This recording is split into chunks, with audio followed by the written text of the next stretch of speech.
दोपहर का समय था। रानो चिड़िया एक ऊंचे पेड़ की सबसे सुरक्षित डाल पर अपना घोंसला बना रही थी। वो बहुत दूर से चुन चुन कर मजबूत तिनके ला रही थी।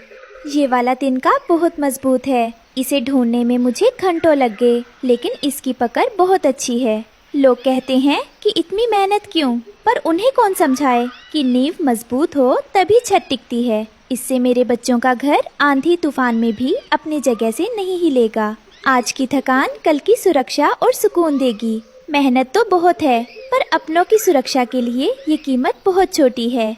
दूसरी तरफ कालू कौवा। दोस्तों, ये रहे हमारी आज की वीडियो के प्यारे सब्सक्राइबर्स और फॉलोअर्स के नाम। प्रभास, कौसर फातिमा, नोमान खान, राशिद, सूरज। जो नहीं चुने गए, चिंता मत करो, अगली बार तुम भी बन सकते हो जंगल के सुपरस्टार। दोस्तों, अगर आप भी चाहते हैं मैं आपका नाम अपनी कहानी में लूं, तो देर किस बात की, जल्दी से कमेंट करके अपना नाम हमें भी। जमीन पर पड़ा हुआ था।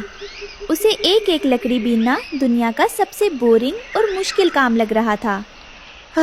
उफ, इतनी गर्मी में कौन मेहनत करे। एक एक तिनका जोड़ने में तो बुढ़ापा आ जाएगा। कोई आसान तरीका होना चाहिए घर बनाने का। उड़ते उड़ते कालू की नजर केले के बड़े बड़े पत्तों पर पड़ी। उसकी आंखें चमक उठीं। अरे वाह, मुझे मिल गया शॉर्टकट। ये पत्ते कितने बड़े हैं। बस 3-4 पत्ते तोड़ो और बना बनाया महल तैयार। मैं बेकार ही परेशान हो रहा था। कालू ने झटपट केले के बड़े पत्ते तोड़े और उन्हें आम की एक निचली डाल पर फंसाकर एक बड़ा सा हरा घोंसला बना लिया। ये काम सिर्फ 5 मिनट में हो गया। कालू भाई, ये आप क्या बना रहे हैं? ये घर तो बहुत कच्चा लग रहा है। थोड़ी सी हवा में ही उड़ जाएगा या धूप में सूख जाएगा। हरिया भाई, आप अपना काम कीजिए। ये स्मार्ट काम है। देखिए, मेरा ग्रीन विला तैयार है। इसे कहते हैं दिमाग। जब कालू अपने घर की तारीफ कर रहा था, तभी बंटी कबूतर वहां आकर बिजली के तार पर बैठ गया। बंटी को ताजे पत्तों की महक आ रही थी। अरे कालू भाई, ये आपने घर बनाया है या ग्रीन सलाद की प्लेट सजाई है? इसमें से तो खाने की बहुत अच्छी खुशबू आ रही है। बचकर रहना, कहीं कोई इसे नाश्ता समझकर खा ना जाए। जाइए बंटी भाई, आपको हर चीज में खाना ही दिखता है। ये इको फ्रेंडली डिजाइन है, आपको समझ नहीं आएगा। कालू ने बंटी की चेतावनी को नजरअंदाज कर दिया, जो उसकी बड़ी गलती थी। अगली सुबह जंगल के रास्ते पर पेटू बकरी घास चरती हुई आ रही थी। उसे बहुत तेज भूख लगी थी और वो सूखी घास खाकर बोर हो चुकी थी। मैं आज तो पेट में चूहे कूद रहे हैं। रोज रोज ये सूखी घास खाकर मैं तंग आ गई हूँ। आज कुछ ताज़ा और रसीला खाने का मन कर रहा है। बकरी के आने से कुछ देर पहले मोटे लाल चूहा वहाँ से गुजरा। उसने भी ऊपर लटकते हुए केले के पत्ते देखे। उसने उछलकर पत्तों को पकड़ने की कोशिश की। मेरी हाइट कम रह गई। अगर मैं थोड़ा और लंबा होता तो आज इस हरे भरे घर को कुतर कुतर कर खा जाता। खैर, किसी और की किस्मत को ले दी। चूहा तो छोटा था, इसलिए कालू बच गया, लेकिन उसे नहीं पता था कि चूहे से बड़ा जानवर रास्ते में ही है। चलते चलते बकरी कालू के पेड़ के नीचे आ गई। उसकी नजर अचानक ऊपर लटकते हरे भरे केले के पत्तों पर पड़ी, जो हवा में झूल रहे थे। वाह, मेरी किस्मत खुल गई। ऊपर तो दावत लटक रही है। इतने ताजे और बड़े केले के पत्ते। आज का नाश्ता तो शाही होगा। बकरी ने अपनी गर्दन ऊपर उठाई और कालू के घर का फर्श चबाना शुरू कर दिया। चप चप चप। खर खर। कालू मजे से सो रहा था। उसे लगा था उसका घर दुनिया में सबसे सुरक्षित है। अचानक उसे अपना बिस्तर जोरों से हिलता हुआ महसूस हुआ। अरे, ये सुबह सुबह भूकंप क्यों आ रहा है? और मेरे घर का फर्श कहाँ गायब हो रहा है? मुझे नीचे की हवा क्यों लग रही है? देखते ही देखते पेटू बकरी ने घर का आधार ही खा लिया। घर का संतुलन बिगड़ा। कालू बचा खुचा पत्ता पकड़े हुए चीखता हुआ नीचे गिरा। बचाओ, मेरा महल, मेरा ग्रीन विला चोरी हो गया। कालू सीधा बकरी के सामने जमीन पर आ गिरा। उसका सुंदर घर अब बकरी के पेट में था। मैं नाश्ता तो बहुत स्वादिष्ट था कौवे भाई। कल फिर ऐसा ही घर बनाना, मुझे बहुत मज़ा आया। बकरी से बचने के बाद कालू घबरा कर उड़ा, लेकिन संतुलन बिगड़ने के कारण वो सीधा तालाब के किनारे कीचड़ में जा गिरा। वहाँ गोलू बत्तख तैर रहा था। Quack quack. अरे कालू भाई, सुना था ग्रीन विला में रहने गए थे, लेकिन आप तो कीचड़ विला में आ गए। क्या हुआ? घर पसंद नहीं आया या किसी ने खा लिया?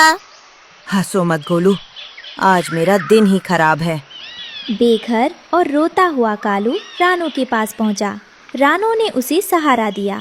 कालू को अपनी बेवकूफ़ी पर बहुत पछतावा हो रहा था। रानू बहन, मेरा सब कुछ खत्म हो गया। मैंने सोचा था मैंने दिमाग लगाया है, पर मैं तो बेवकूफ़ बना। कालू भाई, घर वो होता है जो मेहनत और समय लेकर बनता है, ताकि वो हमारी रक्षा कर सके। जो चीज़ खाने की काम आती है उसमें रहा नहीं जाता। रानू की बात सुनकर कालू ने अपनी आंखें पोंछी और कीचड़ झाड़ते हुए खड़ा हो गया। अगले दिन जब सूरज निकला तो कालू पेड़ के नीचे सुस्ती फैलाने के बजाय बहुत व्यस्त था। अरे कालू भाई, आज तो आपके तेवर ही बदले हुए हैं।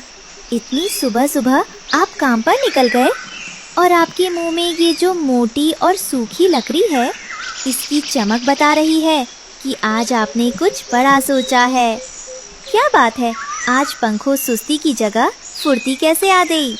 मुझे बहुत खुशी है कि आपने कल की हार को आज की सीख बना लिया है। बताओ, क्या मैं भी आपके नए घर के लिए कुछ अच्छे तिनके दे ढूंढने में आपकी मदद करूं? रानू बहन, आज मैं ग्रीन विला नहीं बल्कि एक मजबूत घर बनाने जा रहा हूँ। आज मैं कोई शॉर्टकट नहीं ढूंढूंगा। तभी पेड़ के नीचे से वही पेटू बकरी गुजरी। उसने ऊपर देखा और कालू को चिढ़ाते हुए बोली, क्यों कौवे भाई, आज नाश्ता तैयार नहीं कर रहे क्या? मुझे फिर से बहुत भूख लगी है। नहीं बकरी बहन, आज मैं घर बना रहा हूँ, सलाद नहीं। अब तुम्हें अपना नाश्ता कहीं और ढूंढना पड़ेगा, क्योंकि ये घर ना तो तुम चबा पाओगी और ना ही कोई चूहा कुतर पाएगा। कालू ने रानू की मदद से एक एक तिनका जोड़कर मेहनत शुरू की। शाम तक उसका घर पूरा तो नहीं हुआ, लेकिन जितना भी बना था वो बहुत मजबूत था। उस रात कालू को जमीन पर नहीं बल्कि रानू के घर के पास एक सुरक्षित डाल पर गहरी नींद आई, क्योंकि उसे पता था कि कल उसके पास मेहनत से बना अपना खुद का असली घर होगा। देखा कालू भाई, आज तुम्हारे पास सिर ढकने के लिए छत भले ही पूरी ना हो, लेकिन जो सुकून तुम्हारी आंखों में है वो कल के उस महल में भी नहीं था। याद रखना, पसीने की बूंदों से सिंची गई चीज कभी कच्ची नहीं होती। हवाएं उन्हीं घरों को गिराती हैं जिनकी नींव में मेहनत की कमी होती है। आज तुमने केवल घर बनाना नहीं बल्कि जीवन जीना सीखा है। इस कहानी से हमें सीख मिलती है कि आलस का शॉर्टकट हमेशा नुकसान और मुसीबत की तरफ ले जाता है। मेहनत का कोई विकल्प नहीं होता। जंगल के किनारे इंसानों ने पिकनिक मनाई थी। वहाँ जमीन पर चमकीले गिफ्ट रैपर और रंगीन कागज बिखरे पड़े थे। टुन्नू चिरा ताना खोजने आया था, लेकिन उसकी नजर उन चमकदार कागजों पर पड़ती है। अरे वाह, इतने सुंदर और रंग बिरंगे कागज! अगर मैं इनका घर बनाऊं तो पूरा जंगल देखता रह जाएगा। रानो हमेशा कहती है कि हमारा घर पुराना हो गया है। आज मैं उसे सरप्राइज दूंगा। टुन्नू अपनी चोंच में ढेर सारे रंगीन कागज भरकर लाता है। रानो चिड़िया उसे देखकर हैरान होती है। टुन्नू, ये आप क्या उठा लाए? मुझे लगा आप दाना लेकर आ रहे होंगे, पर ये तो चमकदार कागज है। मुझे माफ करना, पर ये हमारे किस काम के? बारिश होगी तो ये गल जाएंगे और जरा सी तेज हवा चलेगी तो फटकर बिखर जाएंगे। क्या आप सचमुच इन पर भरोसा कर रहे हैं? अरे रानो, तुम बहुत डरती हो। लकड़ी और तिनके तो सब लाते हैं। मैं तुम्हारे लिए जंगल का सबसे सुंदर कागज का महल बनाऊंगा। हम इसमें राजा रानी की तरह रहेंगे। लेकिन टुन्नू मेरे प्यारे, घर की पहचान उसकी सुंदरता से नहीं बल्कि उसकी मजबूती से होती है। हमें सिर छुपाने के लिए एक ऐसा ठिकाना चाहिए जो हमें तूफान, बारिश और खतरनाक जानवरों से बचा सके। ये कागज का रंगीन ढांचा हमें सुरक्षा कैसे देगा? तुम भरोसा रखो रानो, ये बहुत अच्छा बनेगा। टुन्नू चिड़ा ने कई दिनों की मेहनत से गोंद और कागज को जोड़ जोड़कर एक बहुत ही सुंदर रंग बिरंगा घर बनाया। वो धूप में हीरे की तरह चमक रहा था। भाई टुन्नू, घर तो बहुत शानदार बनाया है, पर क्या ये आंधी झेल पाएगा? हरिया भाई, ये मेरा प्यार है, ये कभी नहीं टूटेगा। कालू कौवा और गोरी कौवी टुन्नू के चमकते हुए घर को देख रहे थे। उनकी आंखों में जलन थी। देख रही हो गोरी, उस 2 टके के टुन्नू ने हमसे भी अच्छा घर बना लिया। मेरी आंखों में इसकी चमक चुभ रही है। जलने की जरूरत नहीं है कालू जी, ये कागज का खिलौना है। जिस दिन मुसीबत आएगी ये सजावट ही इनकी जान लेगी। बस तमाशा देखो। कुछ दिन बीते, घर सचमुच सुंदर लग रहा था। रानो ने वहाँ 3 अंडे दिए थे। वो अंडों को गर्मी दे रही थी और टुन्नू बाहर पहरा दे रहा था। लेकिन टुन्नू मेरे प्यारे, घर की पहचान उसकी सुंदरता से नहीं बल्कि उसकी मजबूती से होती है। हमें सिर छुपाने के लिए एक ऐसा ठिकाना चाहिए जो हमें तूफान, बारिश और खतरनाक जानवरों से बचा सके। ये कागज का रंगीन ढांचा हमें सुरक्षा कैसे देगा? टुन्नू चिड़ा खिड़की से झांकते हुए कहता है, मैंने कहा था ना रानो, मैं तुम्हारे और बच्चों के लिए कुछ भी कर सकता हूँ। तुम आराम करो, मैं दाना लेकर आता हूँ। टुन्नू जैसे ही उड़ने वाला था, उसे पेड़ के तने पर बिल्लू बिल्ले की परछाई दिखी। बिल्लू की नजर सीधे रंगीन घर पर थी क्योंकि वो अलग से चमक रहा था। म्याऊं। आज तो रंगीन डिब्बे में ताजा नाश्ता मिलेगा।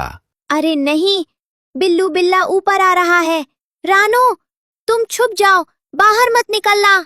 बिल्लू ने पंजा मारा। टुन्नू ने अपनी जान की परवाह किए बिना बिल्लू की नाक पर चोंच मारी ताकि वो घर के अंदर ना जा सके। बिल्लू ने गुस्से में टुन्नू को दबोच लिया। रानो, बच्चों को बचाना, तुम मत निकलना। बिल्लू ने टुन्नू को मार दिया और उसे मुंह में दबाकर नीचे कूद गया। रानो अंदर से सब देख रही थी, पर अपने अंडों की खातिर वो रो भी नहीं सकी। रात हो गई थी। कागज का वो सुंदर घर अब वीरान लग रहा था। रानो अपने अंडों से लिपटकर सिसक रही थी।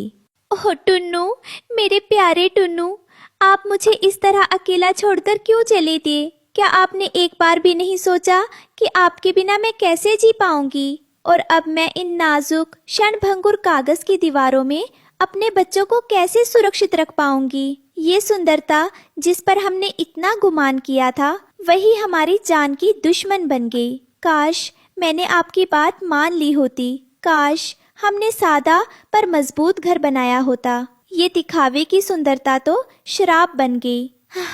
कुछ दूर जंगल में इंसानों ने आग जलाई थी। कालू कौवा वहाँ से एक सुलगती हुई चिंगारी वाली लकड़ी अपनी चोंच में उठा लाया। टुन्नू तो गया, अब इस कचरे के ढेर को भी साफ कर देता हूँ। कालू ने उड़ते हुए वो जलती लकड़ी जानबूझकर रानो के कागज वाले घर की छत पर गिरा दी। कागज सूखा था। उसने तुरंत आग पकड़ ली। लपटें उठने लगी। रानो घबरा गई। आग! मेरे बच्चे! रानो ने अपनी जान की परवाह नहीं की। उसने एक एक करके तीनों अंडों को अपनी पीठ पर लादा और जलते घर से बाहर सुरक्षित डाल पर पहुंचाया। इस कोशिश में उसके पंख बुरी तरह झुलस गए। देखते ही देखते टुन्नू का बनाया महल राख हो गया। धू-धू की आवाज से हरियाली तोती और हरिया की आँख खुल गई और उसने तुरंत खिड़की से बाहर झांका। हे भगवान, ये तो रानो का कागज का घर धू-धू कर जल रहा है। हाय, कल पति गया और आज घर भी उजड़ गया। मैं बाकियों को बुलाता हूँ, उसे मदद चाहिए। अब रानो के पास न पति था न घर, लेकिन अब वो माँ थी। उसने अपने आंसुओं को पोंछा और अगली सुबह जंगल से सबसे सख्त लकड़ियाँ और कांटे चुनना शुरू किया। रानो बहन, तुम घायल हो, आराम करो, हम मदद करते हैं। नहीं बहन, शुक्रिया। टुन्नू ने प्यार से घर बनाया था, पर वो कमजोर था। अब मैं माँ वाला घर बनाऊंगी, जो सुंदर नहीं पर पत्थर जैसा मजबूत होगा। कुछ दिनों बाद भारी बारिश और तूफान आया। कालू कौवा का घोंसला हवा में हिल रहा था और पानी टपक रहा था, लेकिन रानो का नया घर जो कांटों और मजबूत लकड़ी से बना था, एक किले की तरह खड़ा था। अंदर अंडे फूट चुके थे और नन्हे बच्चे अपनी माँ के पंखों में सुरक्षित थे। माँ, बाहर बहुत शोर हो रहा है, मुझे डर लग रहा है। डरो मत बेटा, तुम्हारे पिताजी ने हमें सिखाया है कि बाहरी चमक से ज्यादा जरूरी अंदर की मजबूती होती है। हम यहाँ सुरक्षित हैं। रानो की आंखों में टुन्नू की याद थी और दिल में एक सुकून कि उसके बच्चे सुरक्षित हैं। इस कहानी से हमें सीख मिलती है कि दिखावे की सुंदरता क्षण भर की होती है, लेकिन समझदारी और मजबूती जीवन भर साथ देती। जंगल के एक पुराने पेड़ पर रानो चिड़िया और उसका पति टुन्नू चिड़ा रहते थे। उनका घर सिर्फ हरी घास का बना था जो हवा में बहुत ज्यादा हिलता था। रानो अपने अंडों को लेकर बहुत चिंतित थी। रानो, हवा बहुत तेज है। मुझे लगता है ये घास का घर हमारे बच्चों को सुरक्षित नहीं रख पाएगा। आप बिल्कुल सही कह रहे हैं टुन्नू। मेरा दिल हर झोंके के साथ धड़कने लगता है।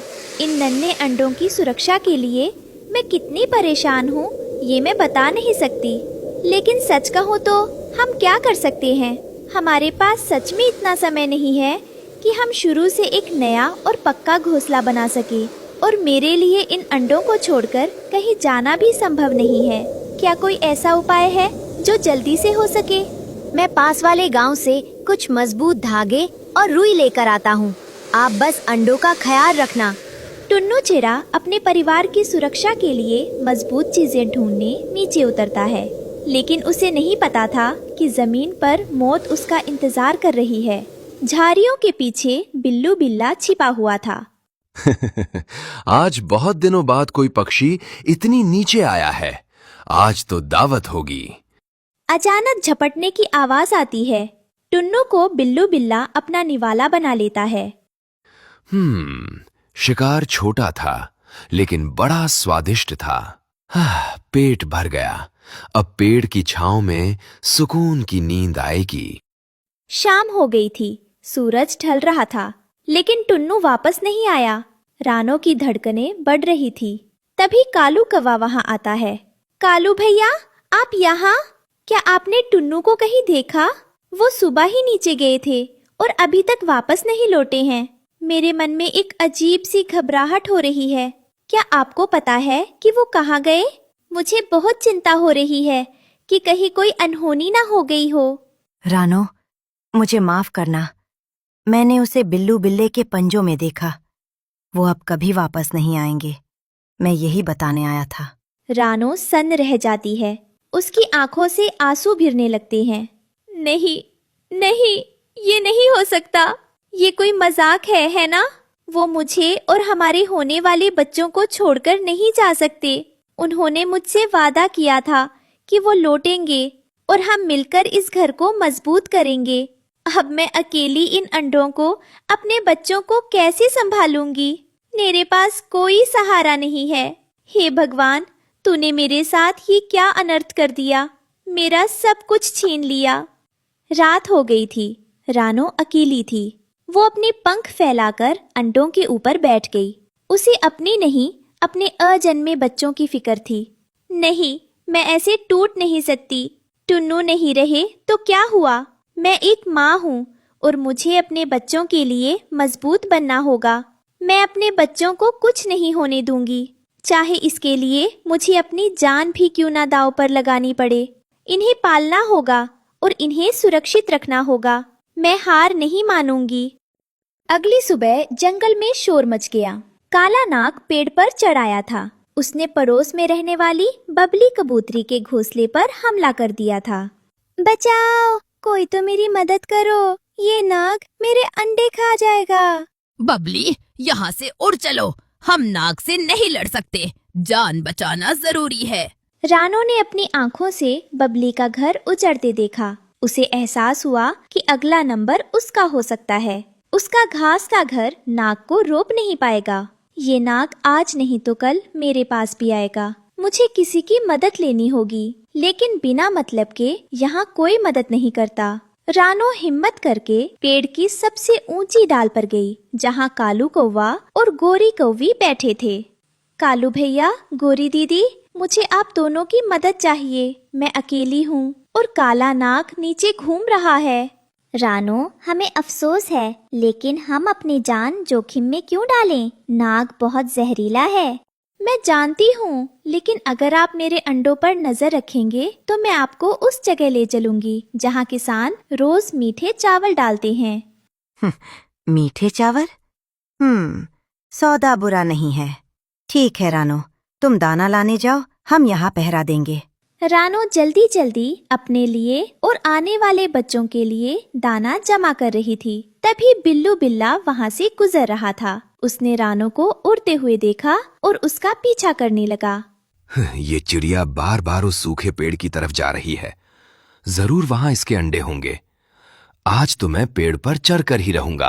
रानो जैसे ही घोंसले पर लौटी, उसके पैरों तले जमीन खिसक गई। नीचे से बिल्लू बिल्ला पेड़ पर चढ़ रहा था और ऊपर से काला नाग उसके घोंसले की तरफ रेंग रहा था। हे भगवान, नीचे खाई, ऊपर आग, अब मैं क्या करूं? मेरे बच्चे! कालू और गोरी ने देखा कि रानो चारों तरफ से घिर गई है। उन्होंने अपनी बुद्धि का इस्तेमाल किया। गोरी, हम बिल्ले को नहीं मार सकते, लेकिन हम उसे गुस्सा दिला सकते हैं। चलो। कालू और गोरी बिल्लू बिल्ले की पूंछ पर चोंच मारते हैं। बिल्लू गुस्से में ऊपर की तरफ झपटता है, ठीक वहाँ जहाँ काला नाग बैठा था। और जोर से चोंच मारो, इसे नाग के पास भेजो। कौवों से बचने के लिए बिल्लू ने छलांग लगाई और सीधा काले नाग के सामने आ गया। नाग को लगा कि बिल्ला उस पर हमला कर रहा है। म्याऊं, हट जा रास्ते से। नाग ने फुफकार मारी और बिल्ले ने पंजा। दोनों गुत्थम गुत्था होकर पेड़ से नीचे गिर गए। रानो का घोंसला बाल बाल बच गया। दुश्मन जा चुके थे। तभी रानो के अंडों से नन्हे चूजे बाहर आए। रानो ने उन्हें अपने पंखों में समेट लिया। कालू और गोरी भी डाल पर आकर बैठ गए। आप दोनों का मैं दिल से बहुत शुक्रिया अदा करती हूँ। आप दोनों ने आज सिर्फ मेरे अंडों को ही नहीं बचाया, बल्कि मुझे भी एक बहुत बड़ी मुसीबत से बाहर निकाला। अगर आज आप दोनों अपनी बुद्धि और हिम्मत के साथ मेरा साथ नहीं देते तो मेरा पूरा परिवार खत्म हो जाता और मैं अकेली रह जाती। मैं आपकी इस मदद को कभी नहीं भूलूंगी। शुक्रिया छोड़ो रानो, तुमने एक माँ होने की हिम्मत दिखाई, इसलिए हमने साथ दिया। इस कहानी से हमें सीख मिलती है कि मुसीबत में हार मानकर बैठना नहीं चाहिए। अगर इरादे मजबूत हों और सूझबूझ से काम लिया जाए तो बड़ी से बड़ी मुसीबत भी टल जाती। आसमान काले बादलों से घिर गया था। रानो चिड़िया गर्भवती थी और उसका घोंसला बहुत कमजोर था। वो तेज हवा के झोंकों से कांप रही थी और अपने आने वाले बच्चे के लिए चिंतित थी। हे मेरे मालिक, आसमान पूरी तरह से काला पड़ गया है और ये हवा के झोंके तो मेरे इस घोंसले को किसी भी पल जमीन पर गिरा देंगे। मैं तो जैसे तैसे इस तूफान का सामना कर लूंगी, लेकिन मैं अपने आने वाले बच्चे के लिए बेहद चिंतित हूँ। मैं कैसे इस नन्ही सी जान को इस कमजोर घोंसले में सुरक्षित रख पाऊंगी? मेरा मन घबरा रहा है कि कहीं मेरे बच्चे को इस दुनिया में आने से पहले ही इस तूफान का शिकार ना होना पड़े। कृपया करके मेरी और मेरे बच्चे की रक्षा करो। जंगल के सबसे ऊंचे बरगद पर कालू और गोरी अपने तारों से बने मजबूत घोंसले में बैठे मजे से बेर खा रहे थे। जहाँ बाकी पक्षी डरे हुए थे, वहीं वे और उनका दोस्त चीकू उल्लू बेफिक्र तमाशा देख रहे थे। कालू जी, जरा नीचे देखिए, वो हरिया तोता और बंटी कबूतर कैसे पागलों की तरह सूखी पत्तियाँ इकट्ठी कर रहे हैं। इन्हें लगता है कि वो पत्तियाँ इन्हें तूफान से बचा लेंगी। अरे गोरी, अकल तो बाजार में मिलती नहीं है। हमने अपना घर बनाने के लिए पूरे महीने मेहनत की। इंसानों के घर से तार चुराए, रस्सियाँ चुराई और ये आलसी पक्षी अब आखिरी वक्त पर भाग दौड़ कर रही हैं। कालू भाई, मुझे तो लगता है आज रात आधे पक्षी तो हवा के साथ दूसरे जंगल पहुंच जाएंगे। हमें तो मुफ्त का तमाशा देखने को मिलेगा। तभी नीचे वाली डाल पर हरिया तोता और बंटी कबूतर हांफते हुए आकर बैठते हैं। वे बहुत घबराए हुए थे। कालू भाई, ओ कालू भाई, क्या आपके पास थोड़ी सी वो मजबूत वाली रस्सी बची है? मेरा घोंसला हवा में टिक नहीं रहा है। मेरे छोटे बच्चे हैं, अगर आप थोड़ी मदद कर दे। अरे हरिया भाई, अब याद आई रस्सी की। जब मैं तार ला रहा था तब तो तुम मजे से अमरूद खा रहे थे। कालू जी, मजाक का वक्त नहीं है। तूफान बस आने ही वाला है। हम आपसे भीख मांगते हैं। बस 2-4 तार दे दीजिए ताकि हम अपने घरों को बांध सकें। देखिए बंटी जी, हमारे पास जो भी तार और रस्सियाँ हैं वो हमारे महल के लिए हैं। हम समाज सेवा नहीं करते। आप लोग जाइए और कोई झाड़ी देख लीजिए छिपने के लिए। आप लोग इतने कठोर कैसे हो सकते हैं? हम सब एक ही जंगल के परिवार हैं। परिवार? जब तूफान आता है तो सब अकेले होते हैं। चलो भागो यहाँ से। कालू कौवे ने एक गुठली हरिया तोते के ऊपर फेंकी। हरिया और बंटी अपमानित और निराश होकर अपने आंसू छिपाते हुए वहां से उड़ गए। रानो चिड़िया उड़ते हुए अपनी सहेली बिंदिया चिड़िया के घोंसले पर पहुंची। तेज हवा के कारण बिंदिया का घोंसला बुरी तरह डगमगा रहा था। रानो बहन, अच्छा हुआ तुम आ गई। मेरे बच्चे बहुत डरे हुए हैं। हवा बहुत तेज है और मुझे डर है कि मेरा ये कमजोर घोंसला तूफान के एक ही झोंके में गिर जाएगा। बिंदिया, मेरी प्यारी बहन, इस तरह से रोकर तुम अपनी हिम्मत मत हारो। अगर हम माएँ ही डर जाएंगी तो हमारे ये मासूम छोटे छोटे बच्चे जो इतने डरे हुए हैं, उन्हें कौन सहारा देगा? हमें तो उनके लिए मजबूत बनना होगा। तुम घबराओ नहीं, भगवान ने हमें बनाया है तो कोई ना कोई रास्ता जरूर दिखाया जाएगा। पर हम करें क्या बहन? हम गरीब पक्षियों के पास छिपने की कोई जगह नहीं बची। तुम चिंता मत करो बिंदिया, भगवान कोई ना कोई रास्ता जरूर दिखाएगा। मैं अभी जंगल के उस पार जाकर देखती हूँ, शायद कोई सुरक्षित जगह मिल जाए। तुम बस बच्चों का ख्याल रखना। रानो चिड़िया हिम्मत जुटाकर एक मजबूत जगह की तलाश में जंगल के किनारे इंसानी बस्ती के पास पहुँच गई। एक खेत में किसान और उसकी पत्नी आसमान को देख रहे थे। सुनती हो, लगता है आज रात भयंकर तूफान आएगा। हे भगवान, सबकी रक्षा करना और हमारे इस जादुई नारियल के पेड़ की भी रक्षा करना। इसमें इस बार एक ही नारियल लगा है, पर कितना बड़ा और सुनहरा है। जैसे ही किसान और उसकी पत्नी झोपड़ी में गए, रानो उस पेड़ के पास गई। यह एक छोटा सा पेड़ था जिस पर सच में एक बहुत बड़ा सुनहरा और मजबूत नारियल लगा था। यह तो एक घोंसले जैसा ही है। कितना मजबूत है। अगर यह मुझे मिल जाए। रानो कुछ सोच पाती उससे पहले ही उसका पीछा करते हुए कालू और गोरी वहां आ धमके। वाह, लगता है इसने हमारे लिए मजबूत घर ढूंढ लिया है।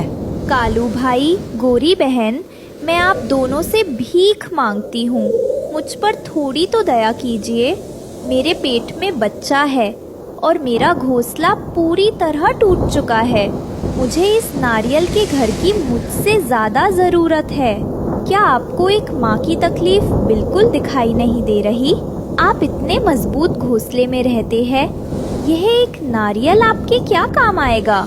प्लीज मुझे अपने बच्चे के लिए सुरक्षित ठिकाना दे दीजिए।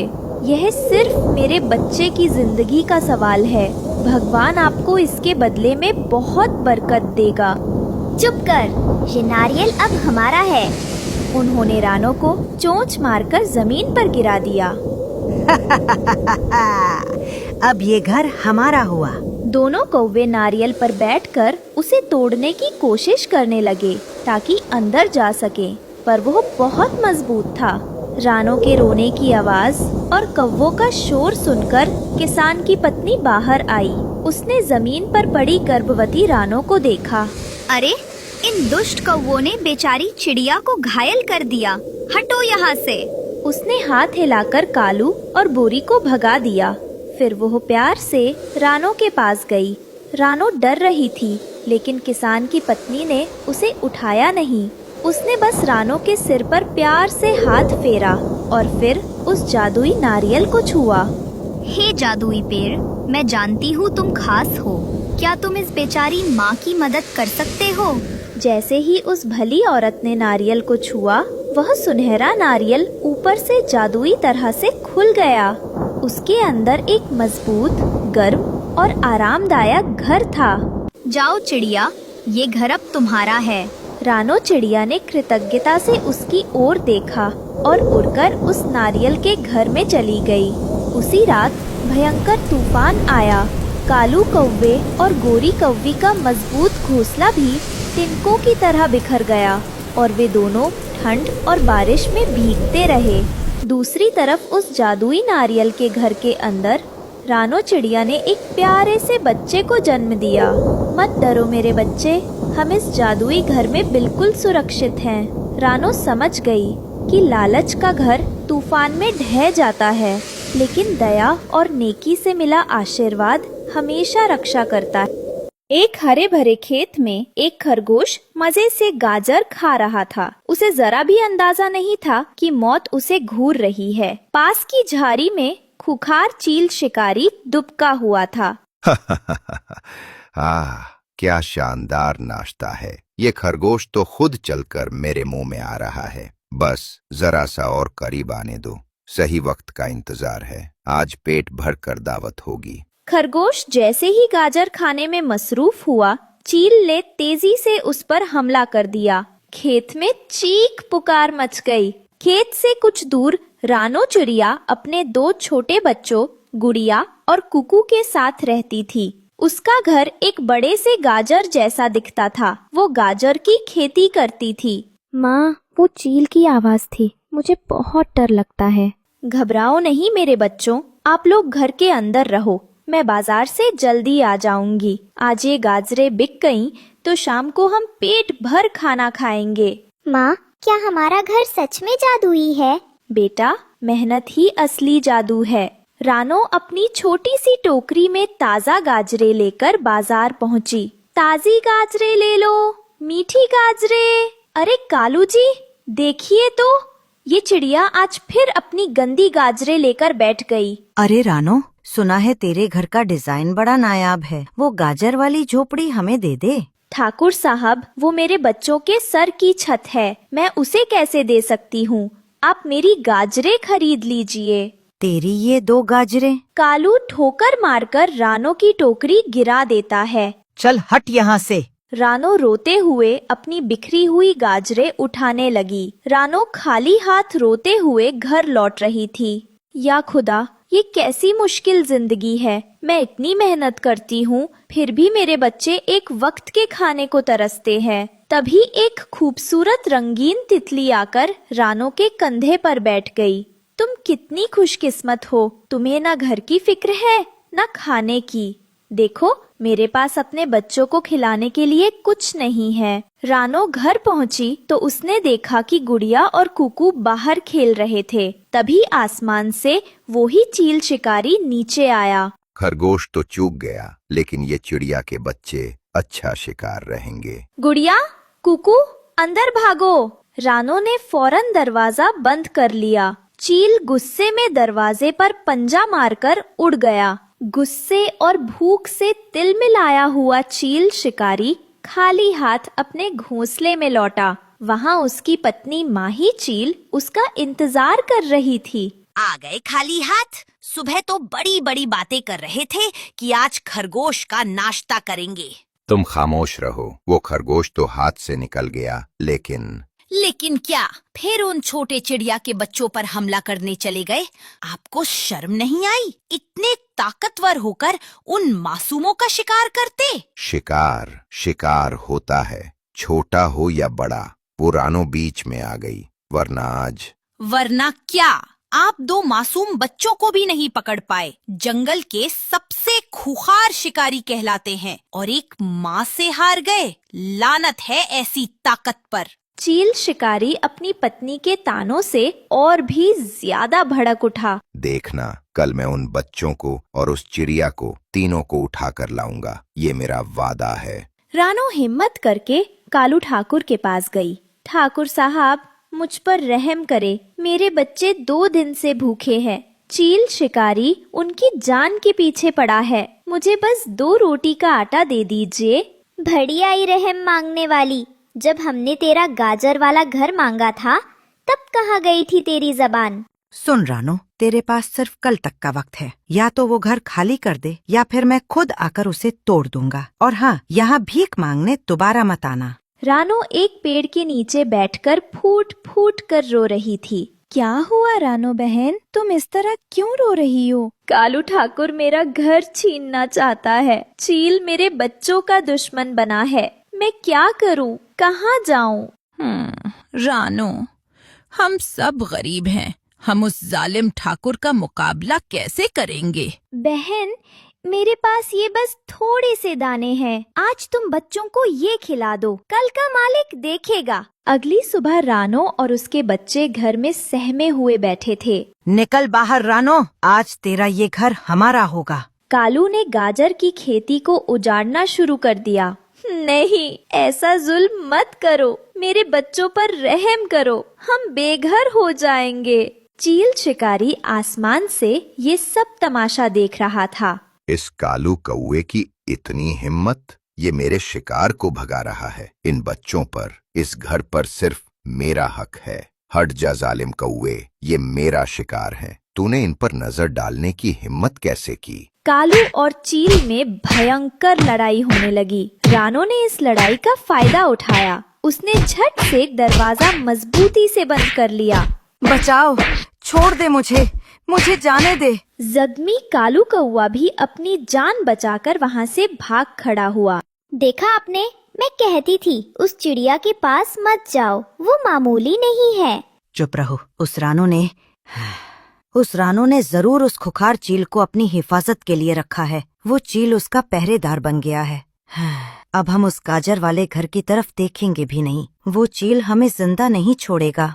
अगली सुबह चील शिकारी वापस रानो के घर के पास मंडराने लगा। तभी उसने एक खतरनाक काला नाग रानो के घर के पास देखा। अरे नहीं, ये काला नाग, ये मेरे शिकार को मुझसे छीन लेगा। इन बच्चों पर सिर्फ मेरा हक है। मेरी दावत पर ये जहरीला डाका डालेगा। मैं तुझे नहीं छोड़ूंगा। इससे पहले कि नाग घर के अंदर घुसकर बच्चों को कोई नुकसान पहुंचाता, चील बिजली की रफ्तार से नीचे आया और उस काले नाग पर झपट पड़ा। चील ने अपनी पूरी ताकत से नाग को अपने पंजों में जकड़ लिया और उसे आसमान में ले जाकर जोर से जमीन पर पटक दिया। नाग वहीं ढेर हो गया। रानो ने ये सब खिड़की से देखा और वो कांप उठी। वो नाग तो गया, अब तुम्हारी बारी है रानो। खोलो दरवाजा, आज तुम्हें मुझसे कोई नहीं बचा सकता। रानो के बच्चे डर के मारे रो रहे थे। तभी वो ही रंगीन तितली वहाँ आई। अचानक एक तेज रोशनी हुई। उस रोशनी से एक खूबसूरत जादुई परी बाहर आई। रुको! परी को देख चील डर गया और दुम दबाकर उड़ गया। आप कौन है? रानो, मैं वो ही तितली हूँ जिसे तुम अपना दुख सुनाती थी। मैंने तुम्हारा सब्र और तुम्हारी मेहनत देखी है। तुम एक बहुत अच्छी माँ हो। परी ने अपनी जादुई छड़ी घुमाई। देखते ही देखते रानो की छोटी सी गाजर की झोपड़ी एक शानदार जादुई गाजर के घर में बदल गई, जो चमक रहा था। उसकी उजड़ी हुई खेती गाजरों के एक बहुत बड़े और लहलहाते बाग में बदल गई। ये सब ये तुम्हारा इनाम है रानो। अब तुम्हें और तुम्हारे बच्चों को कभी भूखा नहीं सोना पड़ेगा। रानो ने अपने बच्चों को गले लगा लिया। आज इतने सालों बाद उसकी जिंदगी का अंधेरा खत्म हुआ। जंगल में रानो चिड़िया अपने 2 छोटे बच्चों गुड़िया और कुकू के साथ एक पुराने घोंसले में रहती थी। घोंसला बहुत कमजोर था। माँ, कितनी ठंड है, हमारा घोंसला टूट सकता है। रानो का दिल बैठ गया। बाहर तेज हवा थी और घोंसले में लाने के लिए एक दाना भी नहीं था। रानो बच्चों को बहलाने के लिए एक कहानी सुनाने लगती है। चलो, आज तुम्हें एक जादुई परी की कहानी सुनाती हूँ। एक परी थी जो चिड़ियों के लिए मीठे ठंडे घर बनाती थी। तरबूज के घर। तरबूज का घर वो कैसा होता है माँ? वो घर अंदर से लाल और मीठा होता है। उसमें ना ठंड लगती है ना गर्मी, और जब भूख लगे तो तुम घर को ही खा सकते हो। वाह माँ, हमें भी वैसा ही घर चाहिए। रानो अपने बच्चों को झूठा दिलासा देकर सुला देती है। अगली सुबह रानो अपनी परेशानी लेकर अपने दोस्तों हरिया तोता, हरियाली तोती, बंटी कबूतर और बबली कबूतरी के पास गई। सब एक पेड़ के नीचे जमा थे। पास ही एक घनी झाड़ी में कालू कौआ और गोरी कौवी छिपकर उनकी बातें सुन रहे थे। हरिया भाई, मैं क्या करूं? बच्चे भूखे हैं और घोंसला भी सलामत नहीं है। मेरी समझ में कुछ नहीं आ रहा। रानो बहन, हिम्मत रखो, वक्त हमेशा एक सा नहीं रहता। रानो, नदी किनारे बहुत खाली जमीन पड़ी है, क्यों ना तुम वहाँ तरबूज की खेती करो? मौसम भी अच्छा है। हाँ, ये बहुत अच्छा ख्याल है। फसल उगेगी तो तुम्हारे बच्चों का पेट भी भरेगा। क्या मैं ये कर पाऊंगी? सब दोस्त रानो को हिम्मत और मशवरा देकर अपने अपने घर की तरफ उड़ गए। उनके जाते ही झाड़ी से कालू कौआ और गोरी कौवी बाहर निकले। हाँ, सुना आपने? ये मरियल चिड़िया अब खेती करेगी। इससे 2 तिनके तो जुड़ते नहीं, ये खेत क्या संभालेगी? अरे करने दो, ख्वाब देखने दो। जब मेहनत करेगी और कुछ हाथ नहीं आएगा तब मजा आएगा। हम भी तो देखें ये अकेली चिड़िया कैसे तरबूज उगाती है। इसके बच्चे हमेशा भूखे ही रोएंगे। चलिए, बहुत तमाशा देख लिया। दोनों रानो की बेबसी का मजाक उड़ाते हुए वहाँ से उड़ गए। अगले ही दिन से रानो अकेली उस वीरान जमीन पर मेहनत करने लगी। या खुदा, मुझे हिम्मत देना। मेरे बच्चों के लिए, बस मेरे बच्चों के लिए मुझे ये करना ही होगा। रानो सुबह से शाम तक काम में जुटी रहती। उसकी आंखों में अब एक ही ख्वाब था, तरबूज की हरी भरी बेलें और अपने बच्चों के लिए एक महफूज घर। उनकी मेहनत रंग लाई। जमीन पर हरी हरी बेलें फैल गईं और छोटे छोटे फूल खिल उठे। रानो अपने बच्चों को खेत दिखाने लाई। बेटा, इन्हीं फूलों में हमारा तरबूज का घर छुपेगा। सच माँ? जादुई परी आ गई क्या? हाँ मेरी बच्ची, हमारी मेहनत ही हमारी जादुई परी है।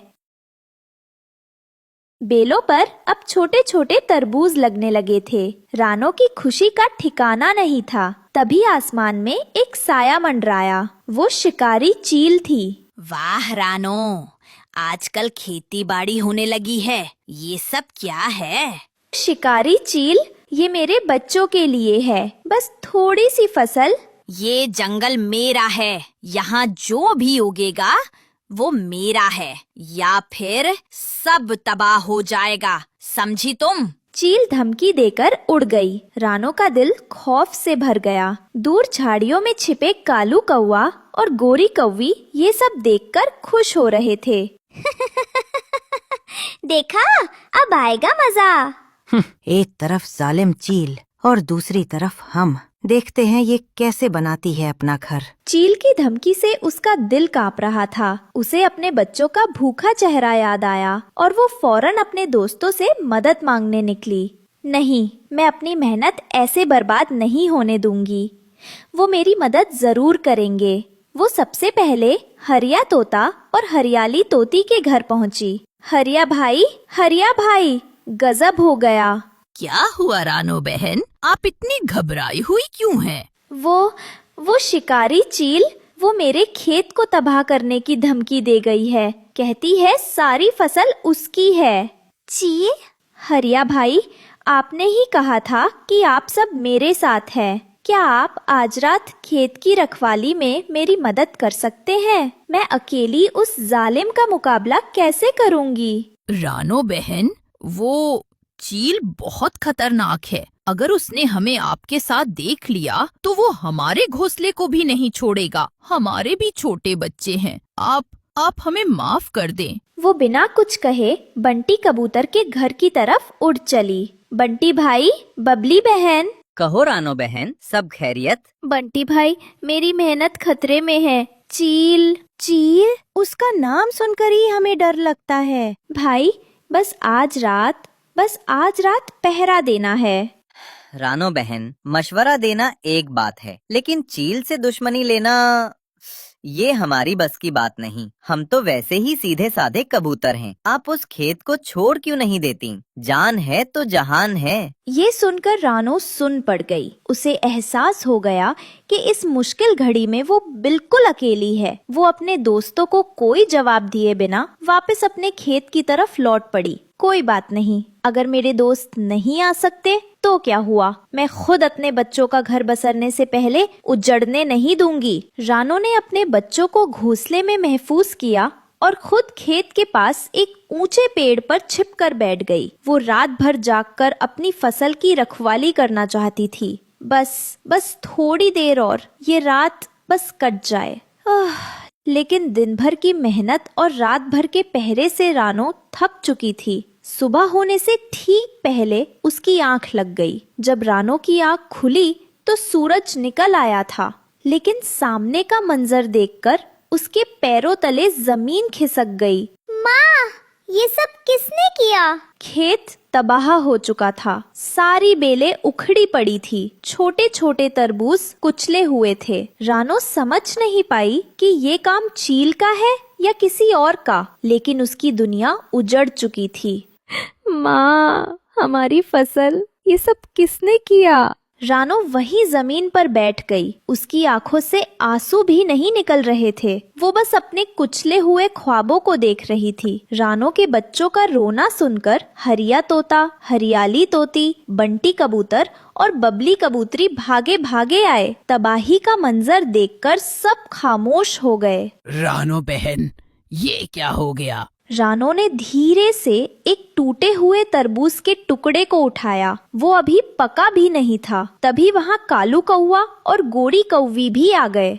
अरे रे रानो, ये क्या हाल बना रखा है खेत का? बड़ी आई थी तरबूज का भर बनाने वाली। अकेली चिड़िया से इतना ही होता है। ख्वाब देखने से घर नहीं बनते रानो, नसीब भी कोई चीज होती है। कालू और गोरी की जहरीली बातें सुनकर रानो का दिल पूरी तरह टूट गया। वह अपने दोस्तों की तरफ भी नहीं देख पाई। मेरा जादुई घर, मेरी परी, सब खत्म हो गया। या खुदा, इस जालिम दुनिया में गरीबों के लिए कोई घर नहीं बनता, कोई घर नहीं बनता। जंगल की सुबह आज बहुत उदास थी। हरिया और बंटी कबूतर भी शर्मिंदा थे कि वे रानो को अकेला छोड़ गए थे। तरबूज का घर बनने से पहले ही उजड़ चुका।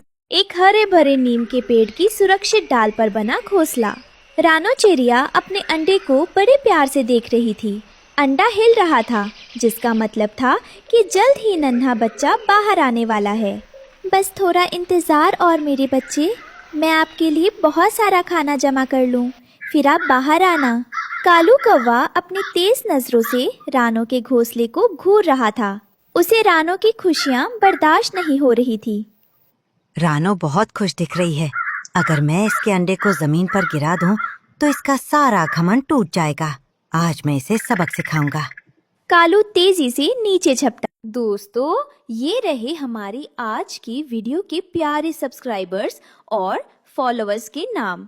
शालू, उज्जवल, रवि, लियनाचार्य, जैनब। जो नहीं चुने गए, चिंता मत करो, अगली बार तुम भी बन सकते हो जंगल के सुपरस्टार। दोस्तों, अगर आप भी चाहते हैं मैं आपका नाम अपनी कहानी में लूं, तो देर किस बात की, जल्दी से कमेंट करके अपना नाम हमें भेजा। रानो ने उसे देख लिया और वो अंडे को बचाने के लिए कालू के सामने आ गई। दोनों में धक्का मुक्की हुई। धप, कालू का भारी पंख अंडे से टकराया। अंडा घोंसले से नहीं गिरा, लेकिन घोंसले की सख्त लकड़ी से टकरा गया। दूर रहिए कालू भाई, मेरे घर से चले जाइए। कालू तो भाग गया, लेकिन अंडे पर चोट लग चुकी थी। रानो ने डरते डरते अंडे को देखा। अंडे के ऊपरी हिस्से पर एक बाल जैसी पतली दरार आ गई थी। उसमें से हल्का सा तरल बाहर आ रहा था। हे भगवान, ये क्या हो गया? मेरा अंडा चटक गया है। अगर हवा अंदर चली गई तो मेरा बच्चा जन्म लेने से पहले ही मर जाएगा। रानो रोते हुए वैद्य जी के पास गई। वैद्य जी ने दूरबीन से अंडे की हालत देखी। रानो बेटी, मुझे माफ करना, दरार बहुत नाजुक है। अगर हम इसे किसी कपड़े से बांधेंगे तो अंडा दबकर फूट जाएगा। अब सब कुछ किस्मत के भरोसे है। नहीं वैद्य जी, आप ऐसा मत कहिए, कोई तो रास्ता होगा। रानो को लगा कि वो गीली मिट्टी से दरार भर देगी। उसने अपनी चोंच में मिट्टी भरी और लगाने की कोशिश की, लेकिन उसकी चोंच नुकीली थी। खट! जैसे ही उसने मिट्टी लगाई, दरार थोड़ी और बढ़ गई। नहीं, मेरी चोंच बहुत कठोर है। मैं इसे ठीक करने के बजाय और चोट पहुंचा रही हूँ। मुझे बहुत नाजुक हाथों की ज़रूरत है। मिट्टी का उपाय फेल होने के बाद रानो जंगल के सबसे बड़े कारीगर कटफोड़वा मिस्त्री के पास गई। कटफोड़वा अपनी मजबूत चोंच से लकड़ी में छेद कर रहा था। मिस्त्री भाई, आप तो लकड़ी जोड़ तोड़ सकते हैं।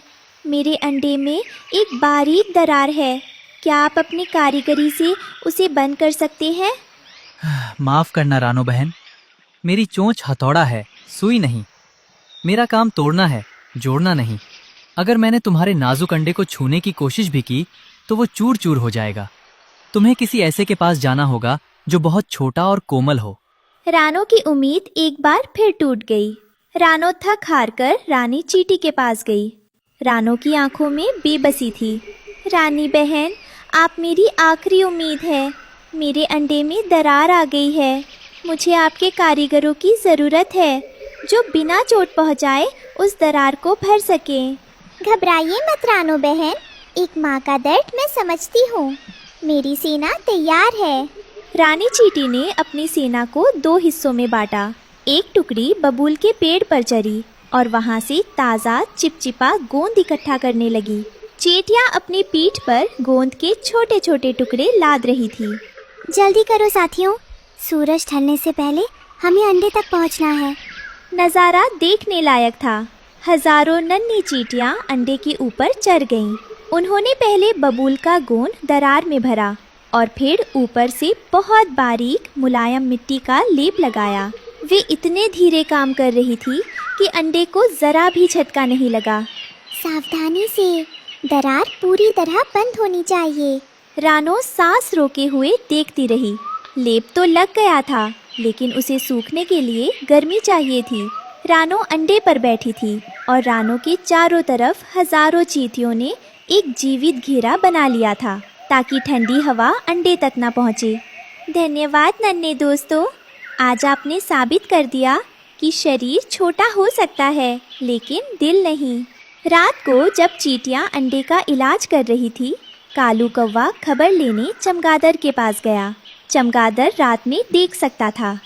कालू भाई, खुशखबरी है। मैंने अभी देखा कि रानो के अंडे पर हजारों चींटियां रेंग रही हैं। चींटियां तो तभी आती हैं जब कोई चीज मर जाती है या सड़ जाती है। इसका मतलब अंदर का बच्चा खत्म हो चुका है। वाह, मतलब मेरा वार खाली नहीं गया। चींटियां उसे खा रही होंगी और रानो सोच रही होगी कि वो इलाज कर रही हैं। कल सुबह रानो का रोना सुनने में मजा आएगा। कालू को अंदाजा भी नहीं था कि चींटियां खा नहीं रही थी बल्कि जीवन दे रही थी।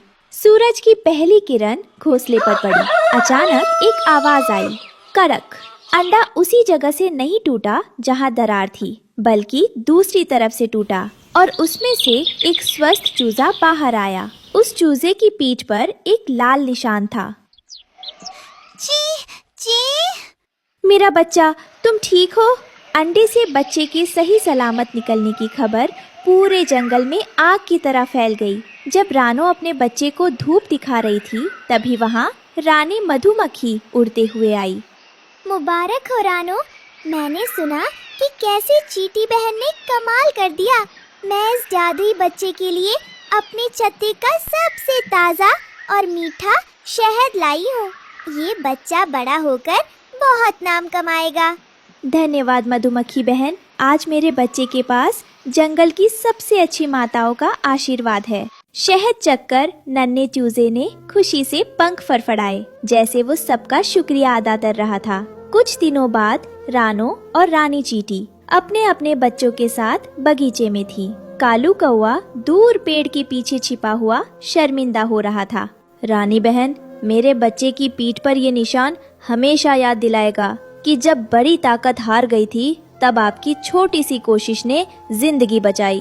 रानो बहन, हम सब एक ही परिवार है और परिवार में कोई छोटा या बड़ा नहीं होता, बस अपना होता है। रानो और रानी चींटी बातें कर ही रही थी कि तभी पास की झाड़ियों से एक भारी सिसकी सुनाई दी। रानो ने मुड़कर देखा तो कालू कौवा अपनी गर्दन झुकाए खड़ा था। उसके पंख आज ढीले थे और उसकी आंखों में वो पुरानी शरारत नहीं बल्कि पश्चाताप था। रानो बहन, मुझे माफ कर दो। मैं तो कल सुबह तुम्हारे रोने का इंतजार कर रहा था, लेकिन आज इस नन्हे बच्चे की ची ची ने मेरे कलेजे को चीर दिया है। मुझे समझ आ गया कि विनाश करना कितना आसान है, लेकिन एक नन्ही जान को बचाना कितना महान। रानो ने अपने बच्चे को पंखों में समेटा और कालू की ओर देखा। नन्हा चूजा कालू को देखकर डरा नहीं, बल्कि अपनी नन्ही चोंच से कालू के पैर के पास पड़ा एक तिनका उठाकर उसकी ओर बढ़ाने लगा। कालू भाई, नफरत की दरार तो चींटियां नहीं भर सकती, उसे तो आपको खुद ही भरना होगा। देखिए, मेरा बच्चा आपसे बदला नहीं ले रहा, बल्कि आपको अपना घोंसला बनाने के लिए तिनका दे रहा है। कालू की आंखों से टप टप आंसू गिरने लगे। उसने धीरे से वो तिनका उठाया। आज से ये कालू किसी का घोंसला उजाड़ेगा नहीं, बल्कि सबकी रक्षा करेगा।